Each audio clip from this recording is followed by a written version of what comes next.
Now in this कुंडली, ये जो कि जिसकी भी कुंडली है, ये अगस्त 2021 में ही went abroad for studies. Okay, तो मैंने उसी टाइम की ये कुंडली आपको ट्रांजिट की बनाई हुई है। ट्रांजिट से भी आपको ये देखना है इसके अंदर। सो ये लगन कुंडली है अभी, ठीक है। ये ट्रांजिट इनका यहाँ से है। तो ये सैटर्न जो यहाँ पर प्लेस्ड है पहले, और Jupiter is here. Okay, now he has gone abroad in this period of what I have mentioned. So Jupiter in Saturn, ठीक है। So Saturn का 10th एस्पेक्ट है यहाँ पर 12th हाउस को, जुपिटर का 9th एस्पेक्ट है यहाँ पर, right. So both this planets have already activated the 12th house. और जुपिटर का आप ये देखोगे, जुपिटर की डिग्री जो है वो 3 डिग्री है। मतलब जुपिटर सिर्फ अभी हार्डली ही it has come into this new sign. So that is where Saturn has already created the background for this person to go abroad. लेकिन जब जुपिटर ने ट्रांजिट किया, जुपिटर एक सर्टेन डिग्री पे आया, then it activated this house and then he went abroad, not before that. So ये combination देखा जाता है इसमें। आप इसको और भी तरीके से देख सकते हैं। We can connect it to different factors. गोचर के अंदर हमारे पास बहुत पीएससी कनेक्शंस बनाने पड़ते हैं। पीएससी कनेक्शंस कैसे बनेंगे? जैसे इनका तो we can not hold Saturn का, इनके सैटर्न 5th हाउस में sir, and Venus is in, okay, Venus Saturn सब 5th हाउस। अभी क्या है देखो, ये सैटर्न जो है ना, ये थर्ड एस्पेक्ट से यहाँ देख रहा है, ठीक है। इधर वीनस भी बैठा हुआ है। ये आप देखना मल्टीपल तरीके से होगा। Venus is the 12th lord in his कुंडली। So Saturn has confirmed through aspect and through दृष्टि कि वो अब्रॉड भेजेगा इस दशा के अंदर। अब दशा देख लेते हैं इनकी कुंडली के अंदर क्या चल रही थी, क्योंकि दशा हैज टू प्रॉमिस, है ना। This transit can not give results if it is not in the horoscope.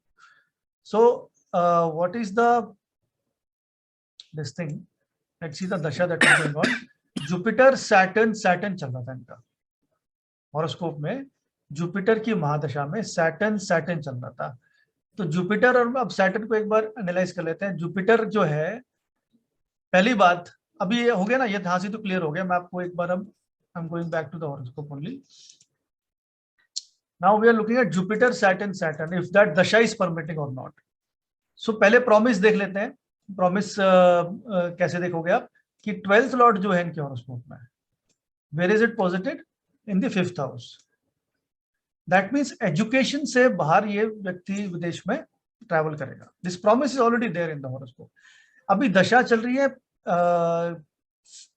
Jupiter Saturn. So Jupiter is here, Saturn is here and Saturn again is here.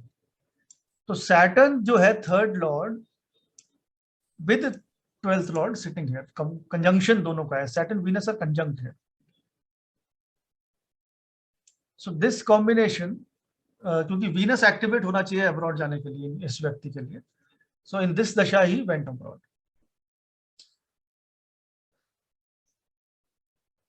So both the things we will see. और actually में देखो मतलब that is very surprising also कि इनकी Jupiter में Saturn की दशा भी बिल्कुल अगस्त में ही शुरू हुई थी। जुपिटर जब ये अब्रॉड चले गए, जैसी दशा आई सैटर्न की, Jupiter is not activating 12th house directly, but Saturn is. जैसे ही सैटर्न की अंतर्दशा आई एंड ही वेंट अब्रॉड। सर पर और दूसरी बात, अब मैं आपको एक चीज और दिखाता हूँ। अब ये सेम कॉन्फर्मेशन हम ढूंढेंगे उनकी चंद्र कुंडली से, ठीक है। सर जैसे मैं वीडियोस देख रही थी ऐसे गोचर का, तो उसमें ये बोल रहे थे कि सिर्फ चंद्र कुंडली से ही गोचर को रिलेट करना चाहिए, lagna kundali is not that important. नहीं, both are important, both are important. That is what you have to be very mindful. इनकी जो दशा चल रही है, जुपिटर की महादशा चल रही है, ठीक है। नाउ लेट्स सी दिस पहले।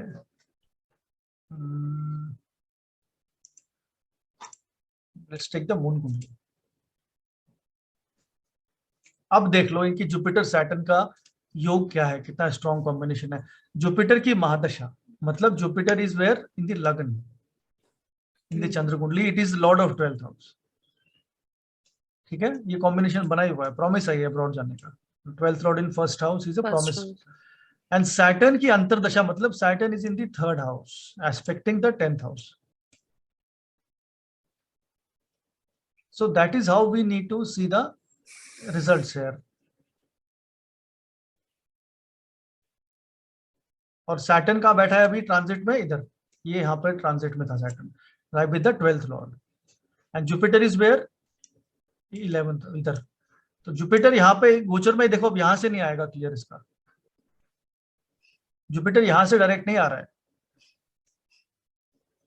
बट यहाँ से बहुत क्लियरली दिख रहा है। तो आपको क्या करना पड़ेगा, ये थोड़ा सा केयरफुली होके करना पड़ेगा हमको, हमें दोनों जगह से एक बार देखना पड़ेगा। एक जगह से रिजल्ट बिल्कुल क्लियर नहीं आएगा, तो आपको थोड़ा सा माइंड को ब्रॉडन करना पड़ेगा। क्योंकि प्रिंसिपल मैंने आपको स्टार्टिंग में भी वही बताया था, पराशर जो है, ऋषि पराशर, उन्होंने कहा था कि लगन से नहीं, हम चंद्र कुंडली से लगाते हैं गोचर। जब हमने गोचर पढ़ा था, मैंने आपको सबसे पहले चीज यही बताई थी that this controversy is very strong that it will give results from the Chandra Kundli. But we have observed that Lagan Kundli is also equally important. That does not mean कि चंद्र कुंडली को छोड़ देंगे, वो दोनों में से जहां से भी आपको काम कराना है, जहां से अगर दशा आई हुई है बहुत स्ट्रांग, तो जैसे ही ट्रांजिट आएगा उस हाउस से रिलेटेड, चाहे चंद्र से आए चाहे लगन से, वो उसको वहां पे काम करा देगा।